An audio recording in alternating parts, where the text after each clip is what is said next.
مشق کا سوال نمبر 6، اس میں کچھ الفاظ دیے گئے ہیں اور ہم سے یہ کہا گیا ہے کہ اعراب لگائیں۔ اعراب آپ نے دیکھا ہے تواتر کے ساتھ جو ہے یہ سوال آ رہا ہے آپ کے تمام چیپٹرز میں۔ یہ اس لیے آ رہا ہے کہ اس سے ایک تو آپ کو اس کی اہمیت کا پتہ چلے کہ اردو درست بولنے کے لیے، تلفظ کو ٹھیک کرنے کے لیے اعراب جو ہے جاننا ضروری ہے۔ اعراب کی شناخت ہونی چاہیے، پہچان ہونی چاہیے، اور اعراب جب آپ لگاتے ہیں کسی لفظ پہ تو آپ کا تلفظ جو ہے وہ درست ہو جاتا ہے، درستی سے اس لفظ کو آپ ادا کر سکتے ہیں، کسی کو بتا سکتے ہیں۔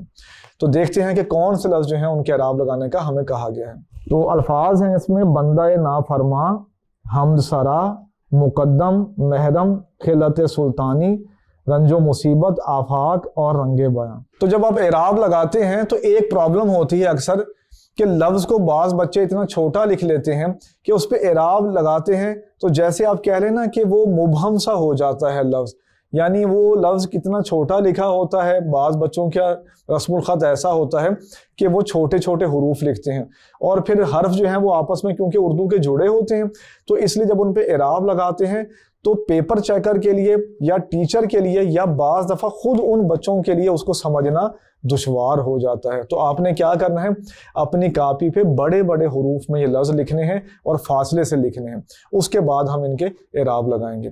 تو آئیے بڑھتے ہیں پہلے لفظ کی طرف۔ پہلا لفظ ہے بندہ نافرما۔ تو بے پر آپ زبر لگا دیں گے، نون ساکن ہے، دال پر زبر۔ اب اگر صرف ہوتا بندہ تو پھر ہے پہ آپ جزم کا نشان ڈالتے، لیکن کیونکہ لفظ ہے بندہ تو اے کی آواز پیدا کرنے کے لیے آپ حمزہ کا نشان اس پہ دیں گے۔ یاد رکھیں کہ جب آپ کمپیوٹر سے لکھ رہے ہیں یا کتاب میں آپ دیکھیں گے تو اس کی شکل اور ہے حمزہ کی، اور جب آپ خود لکھیں گے تو اس کی شکل اور ہے۔ اس کے بعد آپ لکھیں گے نون پر زبر، الف ساکن، پھر فے پر زبر، رے ساکن، میم پر زبر، الف ساکن اور نون غنہ ساکن۔ تو ایسے یہ لفظ بنے گا بندہ نافرما۔ آپ کی مرضی، آپ کمپیوٹرائزڈ جو حمزہ ہے اس کو لکھ لیں، یا عام طور پہ جو لکھنے میں جیسے ہم یہ آپ کے سامنے لکھ رہے ہیں اس طرح بھی آپ لکھ سکتے ہیں، دونوں طرح آپ کی مرضی ہے۔ اس سے اگلا لفظ ہے حمد سرا۔ آئیے اس کے اعراب کی طرف بڑھتے ہیں۔ تو حمد، ہے پر زبر، میم ساکن، دال ساکن، یہ لفظ بن گیا حمد۔ سین پر زبر، رے پر زبر، الف ساکن، ایسے یہ لفظ مکمل پڑھا جائے گا حمد سرا۔ آئیے اب بڑھتے ہیں تیسرے لفظ کی طرف۔ تیسرا لفظ ہے مقدم۔ میم پر پیش، کاف پر زبر، دال پر شد، شد پہ زبر اور میم ساکن، یہ لفظ بن گیا مقدم۔ میم پر پیش، کاف پر زبر، دال پر شد، پھر زبر اور پھر میم ساکن، مقدم۔ اب بڑھتے ہیں چوتھے لفظ کی طرف۔ چوتھا لفظ ہے محرم۔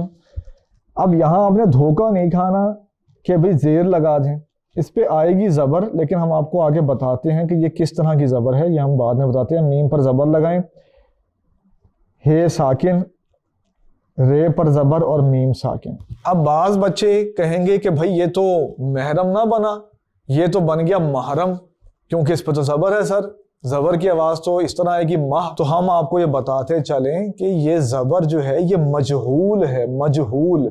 مجہول زبر وہ ہوتی ہے جو اتنا واضح کر کے نہ پڑھی جائے اور اس کو تھوڑا سا اخفاء میں رکھا جائے، یعنی پوشیدہ رکھا جائے تھوڑا سا۔ جیسے ہم نے یہ آپ کے سامنے لفظ پڑھا کہ یہ محرم نہیں ہے، یہ محرم ہے۔